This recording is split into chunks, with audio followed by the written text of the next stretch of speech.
Assalamualaikum warahmatullahi wabarakatuh. Sahabat-sahabatku dimanapun berada, berjumpa kembali dengan saya Kak Rahman dalam acara pod yang hari ini kita memperingati 77 tahun HUT kemerdekaan Republik Indonesia. Untuk itu mari kita pegikan salam nasional.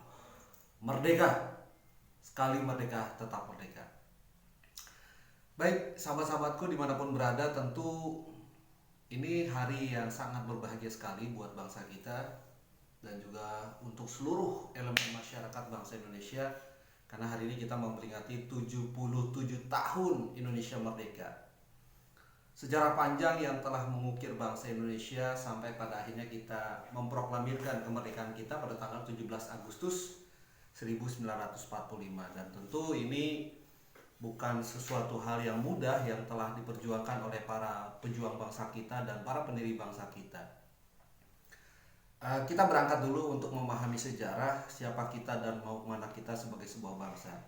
Sebetulnya ada hal yang menarik yang kalau kita mau kupas di dalam pembukaan Undang-Undang Dasar 1945 atau nama lain dari pembukaan Undang-Undang Dasar 1945 adalah Deklarasi Kemerdekaan. Dari tiap alinea yang ada di dalam pembukaan Undang-Undang Dasar 1945 itu menceritakan tentang siapa kita dan mau kemana kita sebagai sebuah bangsa. Nah, seperti yang ada di dalam alinea pertama, tentu sahabat-sahabat dimanapun berada hafal betul dengan pembukaan Undang-Undang Dasar 1945. Karena kita dari kecil, tepatnya dari kita sekolah SD atau sekolah dasar itu setiap hari Senin kita memperingati upacara pengibaran bendera dan kita selalu membaca pembukaan Undang-Undang Dasar 1945. Baik, saya akan bacakan alinea pertama. Pembukaan Undang-Undang Dasar 1945, alinea pertama berbunyi bahwa sesungguhnya kemerdekaan itu ialah hak segala bangsa. Dan oleh sebab itu, maka penjajahan di atas dunia harus dihapuskan karena tidak sesuai dengan pri kemanusiaan dan pri keadilan. Artinya apa? Sahabat-sahabat dimanapun berada, bahwa bangsa Indonesia ini memiliki sebuah pemahaman atau keyakinan bahwa kemerdekaan itu ialah hak segala bangsa. Paham kemerdekaan ini sesungguhnya luar biasa sekali. Kalau kita mau kaitkan di dalam keyakinan kita, baik itu di dalam keyakinan agama Islam atau di keyakinan agama manapun, bahwa Tuhan yang maha pengasih lagi maha penyayang telah mengkaruniakan kemerdekaan kepada setiap umat manusia. Bukan hanya kepada umat manusia saja, tapi termasuk seluruh makhluk hidup yang Allah ciptakan atau yang Tuhan Maha Kuasa ciptakan. Jadi kemerdekaan itu adalah sunatullah. Kemerdekaan itu adalah fitrah dari Allah Subhanahu wa taala. Bahkan di zaman jahiliyah dulu, ketika ada seorang bayi perempuan yang lahir kemudian dikubur hidup-hidup, itu dilarang keras oleh Rasulullah Sallallahu Alaihi Wasallam, yaitu Nabi besar Muhammad Sallallahu Alaihi Wasallam. Jadi kalau kita mau pahami bahwa kemerdekaan itu adalah sunatullah, kemerdekaan itu adalah karunia dari Tuhan yang Maha Kuasa, maka dari itu atas dasar keyakinan akan kemerdekaan itulah kemudian bangsa Indonesia tepatnya pada tahun 1925 melalui manifesto politik yang dicetuskan oleh Perhimpunan Indonesia atau Pemuda Indonesia yang mereka belajar dari Belanda untuk membawa sebuah konsep bahwa bangsa Indonesia kalau mau terbebas dari penjajahan ya bangsa Indonesia harus bersatu. Kita harus terbebas dari penjajahan dan kita nggak boleh berpecah belah. Nah, atas dasar manifesto politik di tahun 1925 itulah kemudian kita melakukan Kongres Pemuda pertama pada tahun 1926. Memang waktu itu belum mencapai kesepakatan bersama. Akhirnya baru pada tahun 1928, tepatnya 28 Oktober 1928, akhirnya kita bersama-sama menyepakati Kongres Pemuda yang menghasilkan 3 hal penting. Yang pertama, Sumpah Pemuda itu sendiri, satu nusa, satu bangsa, dan satu bahasa. Yang kedua, diperdengarkannya lagu kebangsaan kita Indonesia Raya, bukan hanya sebatas lagu kebangsaan saja, tapi Indonesia Raya itu adalah cita-citanya bangsa Indonesia. Indonesia Raya itu adalah harapan bagi seluruh bangsa kita. bahwa kita adalah bangsa yang besar, bangsa yang sakti, bangsa yang hebat, bangsa yang luar biasa. Dan yang ketiga adalah diperkenalkannya identitas kita, yaitu bendera merah putih sebagai jati diri kita sebagai orang Indonesia.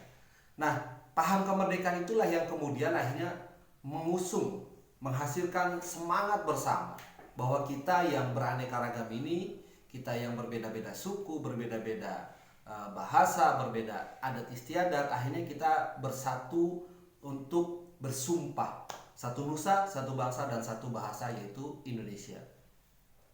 Nah, kemudian 17 tahun sejak kita bersama-sama bersumpah satu nusa, satu bangsa, satu bahasa, hanya dibutuhkan waktu 17 tahun, sahabat-sahabat dimanapun berada. 17 tahun untuk memproklamirkan kemerdekaan. 17 tahun itu dihitung dari tahun 1928 sampai dengan tahun 1945. Nah, maka dari itu di alinea kedua dari pembukaan Undang-Undang Dasar 1945 dikatakan, dan perjuangan pergerakan kemerdekaan Indonesia telah sampailah kepada saat yang berbahagia dengan selamat sentosa, mengantarkan rakyat Indonesia ke depan pintu gerbang kemerdekaan negara Indonesia yang merdeka, bersatu, berdaulat, adil, dan makmur. Jadi setelah kita memiliki sebuah keyakinan akan kemerdekaan, bahwa sesungguhnya kemerdekaan itu ialah hak segala bangsa, kita berjuang habis-habisan. Seluruh para pendiri bangsa Indonesia, seluruh para pejuang kemerdekaan bangsa Indonesia berjuang habis-habisan untuk menyatakan kemerdekaan. Ini luar biasanya, dari spirit kemerdekaan, dari semangat kemerdekaan itulah akhirnya menghasilkan sebuah lompatan yang luar biasa, dan hanya membutuhkan waktu 17 tahun. Keren gak bangsa Indonesia? Tentu keren banget, sahabat. Hanya membutuhkan waktu 17 tahun sampailah kita ke depan pintu gerbang kemerdekaan itu. Nah, apa itu depan pintu gerbang kemerdekaan? Seperti kita tahu bersama bahwa waktu kita dijajah oleh penjajah, yaitu oleh pemerintahan Jepang, memang Jepang menjanjikan akan kemerdekaan, tapi akhirnya Jepang kalah perang oleh sekutu. Dan bagaimana mungkin bangsa yang kalah perang akan bisa memberikan kemerdekaan? Oleh karena itulah Badan Penyelidik Usaha-usaha Persiapan Kemerdekaan Indonesia, atau nama lainnya dalam bahasa Jepang itu Doko Ritsu Janbi Kyosaka, itu dibubarkan dan kita membentuk kembali, yaitu Panitia Persiapan Kemerdekaan Indonesia. Jadi depan pintu gerbang kemerdekaan itu adalah pemerintahan Jepang yang waktu menjajah bangsa kita, yang menjanjikan kemerdekaan, tapi akhirnya kemerdekaan itu bukanlah hasil dari pemberian bangsa Jepang, tapi kemerdekaan itu adalah hasil dari perjuangan seluruh elemen masyarakat bangsa Indonesia yang ingin merdeka. Nah, kemudian alinea ketiga ini menarik lagi di dalam pembukaan. Atas berkat rahmat Tuhan yang Maha Kuasa dan dengan didorong oleh keinginan luhur supaya berkehidupan kebangsaan yang bebas, maka rakyat Indonesia menyatakan dengan ini kemerdekaan. Jadi atas berkat rahmat Tuhan yang Maha Kuasa, karena atas izin Tuhan yang Maha Kuasa, karena penderitaan yang begitu dialami bangsa Indonesia itu sudah cukup panjang sekali. 350 tahun kita mengalami penjajahan, sahabat. Atas berkat rahmat Tuhan yang Maha Kuasa, akhirnya kita mampu memproklamirkan kemerdekaan kita, yaitu pada tanggal 17 Agustus 1945. Dan tentu juga didorong oleh keinginan luhur dari seluruh bangsa Indonesia, agar kita betul-betul menjadi bangsa yang merdeka, bangsa yang terbebas dari penindasan, bangsa yang mampu berdaulat, berdiri di atas kaki sendiri. Itulah luar biasanya. Jadi alinea ketiga ini berbicara tentang pernyataan kemerdekaan kita pada tanggal 17 Agustus 1945. Dan di alinea keempat, kemudian daripada itu untuk membentuk suatu pemerintahan negara Indonesia yang melindungi segenap bangsa Indonesia dan seluruh tumpah darah Indonesia, yang untuk memajukan kesejahteraan umum, mencerdaskan kehidupan bangsa, dan ikut melaksanakan ketertiban dunia yang berdasarkan kemerdekaan, perdamaian abadi, dan keadilan sosial. Maka disusunlah kemerdekaan kebangsaan Indonesia itu dalam suatu susunan Undang-Undang Dasar Negara Indonesia yang berkedaulatan rakyat dengan berdasar kepada ketuhanan yang Maha Esa, kemanusiaan yang adil dan beradab, persatuan Indonesia, kemudian kerakyatan yang dipimpin oleh hikmat bijaksanaan dalam permusyawaratan perwakilan, dan keadilan sosial bagi seluruh rakyat Indonesia. Alinea keempat ini berbicara apa? Alinea keempat ini berbicara tentang cara kita menyelenggarakan kemerdekaan kita. Setelah kita memiliki keyakinan akan kemerdekaan di alinea pertama di dalam pembukaan Undang-Undang Dasar 1945, kemudian kita melakukan perjuangan pergerakan kemerdekaan yang akhirnya menghantarkan kita ke depan pintu gerbang kemerdekaan. Alinea ketiga berbicara tentang pernyataan kemerdekaan kita, yaitu bertanggal 17 Agustus 1945, dan alinea keempat berbicara tentang cara kita menyelenggarakan kemerdekaan kita itu bagaimana. Caranya adalah dengan membangun negara Kesatuan Republik Indonesia yang berdasarkan Pancasila. Itulah luar biasanya bangsa Indonesia. Jadi untuk bisa memahami siapa kita sebagai sebuah bangsa dan mau kemana sih sebetulnya bangsa Indonesia itu, mari kita simak aja dan kita pahami bersama-sama pembukaan Undang-Undang Dasar 1945. Karena di dalam pembukaan itu sangat jelas sekali cara kita menyelenggarakan kemerdekaan kita. Caranya kita bangun negara kita, yaitu Negara Kesatuan Republik Indonesia. Karena bangsa Indonesia itu adalah bangsa yang memiliki keyakinan, yang menghormati kemerdekaan bangsa lain, yang menghormati kemerdekaan setiap orang yang ada di dalam bangsa kita, termasuk juga kemerdekaan bangsa-bangsa yang ada di dunia ini. Dan luar biasanya bangsa Indonesia, bangsa yang baru merdeka, sudah mau memikirkan tentang bagaimana caranya kita untuk dapat mewujudkan ketertiban dunia. Ini keren bangsa Indonesia. Karena bangsa-bangsa lain banyak yang setelah merdeka justru mereka malah menjajah bangsa lain, tapi tidak dengan bangsa Indonesia. Bangsa Indonesia justru berusaha untuk mewujudkan ketertiban dunia yang berdasarkan apa? Kemerdekaan. Saling hormat menghormati kemerdekaan bangsa lain, supaya tidak ada lagi peperangan, supaya tidak ada lagi yang tertindas.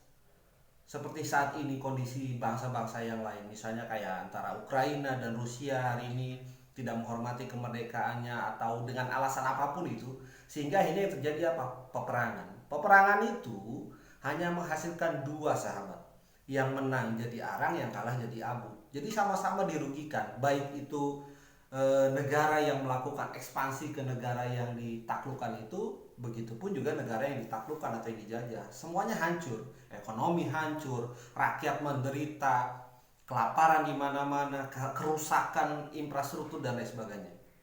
Tapi bangsa Indonesia berupaya untuk bagaimana mewujudkan dasar-dasar daripada ketertiban dunia yang berdasarkan kemerdekaan, perdamaian yang abadi, berdamai secara abadi. Jangan berdamainya itu hanya ya hari ini berdamai besok perang lagi, itu bukan perdamaian abadi namanya, ya nggak? Itu perdamaian yang sementara sahabat, perdamaian yang sementara. Dan keadilan sosial, artinya setiap bangsa harus berlaku adil. Kalau bangsanya nggak mau dicubit, ya jangan nyubit bangsa lain dong. Kalau bangsanya itu nggak mau disakiti, ya jangan nyakiti bangsa lain. Begitupun juga sama, kalau nggak mau diperangi, ya jangan memerangi, jangan musik-musik bangsa lain lah. Yuk sahabat Indonesia, mumpung di hari peringatan HUT kemerdekaan Republik Indonesia yang ke-77, nah, gimana tangannya? Gini ya, 77. Jadi mari kita mengisi kemerdekaan kita dengan cara-cara yang positif, dengan cara-cara yang baik, dengan cara-cara yang bermanfaat tentunya. Fastabiqul khairat, bagaimana kita berlomba-lomba dalam berbuat kebajikan. Sekian hari ini podcast kita, walaupun sendirian nggak apa-apa lah, tapi nanti kita sambung lagi bersama teman-teman Rumah Kebangsaan Pancasila yang lain. Berhubung hari ini kita punya tugas masing-masing yang sedang ikut upacara memperingati 17 Agustus. Kebetulan hari ini saya lagi ada halangan sehingga tidak bisa ikut bersama. Tapi tidak apa-apa, yang penting kita bisa bermanfaat. Salam nasional, merdeka. Sekali merdeka, tetap merdeka. See you.